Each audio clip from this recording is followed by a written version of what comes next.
আসসালামু আলাইকুম। আয়াতম কুকিংয়ে আপনাদের জানাই সকলকে স্বাগতম। আমার আজকের রেসিপি নববর্ষ স্পেশাল চিকেন। তবে চিকেনটা আজ আমি অন্যরকম করে রান্না করব। আজ আমার চিকেনের রেসিপিটা হলো হায়দ্রাবাদি চিকেন মশলা। এটি বানানো খুবই সহজ আর বাড়িতে থাকা উপকরণ দিয়ে খুব সহজেই বানিয়ে নিতে পারবেন। তবে এখানে একটি সিক্রেট মশলা আছে, যেটি আপনাদেরকে শেষ পর্যন্ত দেখার অনুরোধ রইল। রেসিপিটি ভালো লাগলে প্লিজ চ্যানেলটিকে সাবস্ক্রাইব করে লাইক কমেন্ট শেয়ার করে যেতে একদমই ভুলবেন না। তবে চলো শুরু করা যাক। প্রথমে আমি এখানে 500 গ্রাম মতন চিকেন নিয়ে নিয়েছি। চিকেনটাকে ভালোভাবে ধুয়ে নিয়েছি। এবার এটি ম্যারিনেট করে নেব। তার জন্য এখানে নিয়ে নিয়েছি কাশ্মীরি লঙ্কার গুঁড়ো, ধনে গুঁড়ো, হলুদ গুঁড়ো আর লবণ। এখানে সবগুলো মাপ আমি ডেসক্রিপশান বক্সে দিয়ে দেবো। এখানে স্ক্রিনের মধ্যেও শেয়ার করেছি, আপনারা চাইলে দেখে নিতে পারেন। দিয়ে দিচ্ছি টক দই, আর দিয়ে দিচ্ছি এখানে ভিনেগার 1 টেবিল চামচ পরিমাণ, আর দিয়ে দিচ্ছি আদা রসুন বাটা 2 টেবিল চামচ। দিয়ে দিচ্ছি বেরেস্তা করে রাখা পেঁয়াজ। এখানে পেঁয়াজ বেরেস্তাটা আমার 1/2 কাপ পরিমাণ আছে। এখানে ভিনেগারের বদলে আপনারা চাইলে লেবুর রসটাও ব্যবহার করতে পারেন, সেক্ষেত্রে লেবুটা অর্ধেক ইউজ করতে হবে। এবার আমি এটিকে ভালোভাবে মিক্স করে ম্যারিনেট করে নেব। এখানে আমার ম্যারিনেট করা হয়ে গেছে। এবার এটি আমি সাইডে রেখে দেব, 1 ঘন্টার জন্য রেখে দেব। আপনারা চাইলে হাতে সময় কম থাকলে আধা ঘন্টার জন্য রেখে দিতে পারেন, তবে ফ্রিজে রেখে দিতে পারেন, তাতে করে জলদি এটি সেট হয়ে যাবে। অন্যদিকে আমি একটি মশলা বানিয়ে নিচ্ছি, যেটা কি সিক্রেট মশলা। এখানে নিয়েছি ধনে, গোটা জিরে, একটি দারচিনি, গোলমরিচ, জয়ত্রী, আর আছে লং, বড় এলাচ, ছোটো এলাচ, শুকনো লঙ্কা। এটিকে আমি শুকনো খোলায় হালকা করে ড্রাই রোস্ট করে নেব 1 থেকে 1.5 মিনিটের জন্য। একটা সুন্দর গন্ধ উঠে আসলেই আমি এটি প্লেটে ঢেলে নেব, নাহলে কড়াটা যেহেতু গরম থাকবে আর এটি পুড়ে যাওয়ার সম্ভাবনা থাকবে আর কালারটা চেঞ্জ হয়ে যাবে, তাই ড্রাই রোস্ট করে আমি রেখে দেবো। মশলাটা কখন ব্যবহার করতে হবে আমি আগে বলে দিচ্ছি।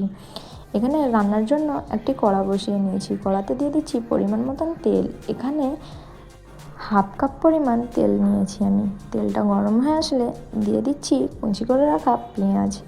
এখানে পেঁয়াজ আমার 1/2 কাপ পরিমাণ আছে। পেঁয়াজটা এবার আমি লাল হওয়া পর্যন্ত ভেজে নেব। দিয়ে দিচ্ছি 2টো ছোটো সাইজের তেজপাতা। পেঁয়াজটা আমি ততক্ষণ পর্যন্ত ফ্রাই করব যতক্ষণ পর্যন্ত না গোল্ডেন হয়ে আসে।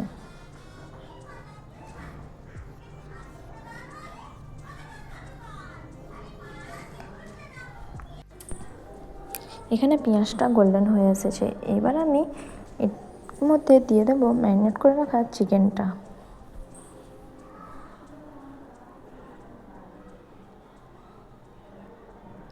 চিকেনটা দিয়ে ততক্ষণ পর্যন্ত কষাতে থাকবো যতক্ষণ পর্যন্ত না চিকেন থেকে পানি সুন্দরভাবে ছেড়ে আসে।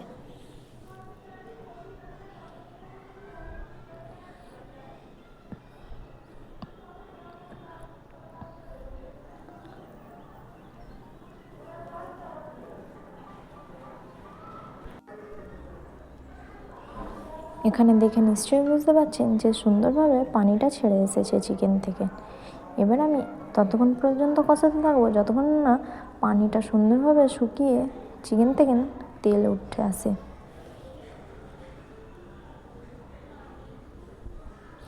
এখানে চিকেন থেকে পানিটা শুকিয়ে গেছে। এবার চিকেনটা সুন্দরভাবে ভাজা ভাজা হয়ে গেছে। এই পর্যায়ে আমি দিয়ে দেবো যে মশলাটা আমি রেডি করে রেখেছিলাম, সেই মশলাটা।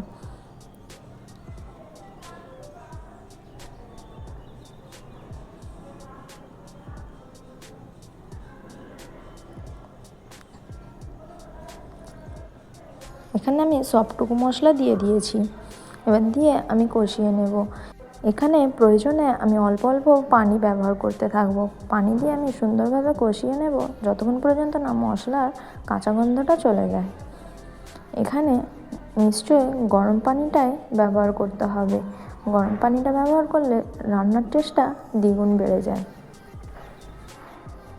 আর রান্নাটাও ভালোভাবে হয়। এখানে আমি অল্প অল্প পানি দিয়ে কষাতে থাকবো।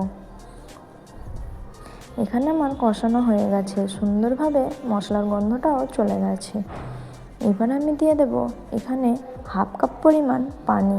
এখানে আমি গরম পানিটাই ব্যবহার করছি। আবার পানিটা দিয়ে ভালোভাবে মিক্স করে নিচ্ছি।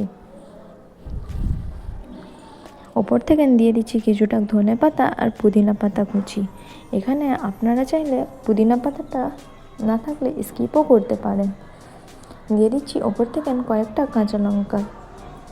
এখানে কাঁচা লঙ্কাটা গ্রেভির মধ্যে একটা সুন্দর গন্ধ আসে, তাই আমি এখানে কাঁচা লঙ্কাটা ব্যবহার করছি। আপনারা চাইলে স্কিপও করতে পারেন।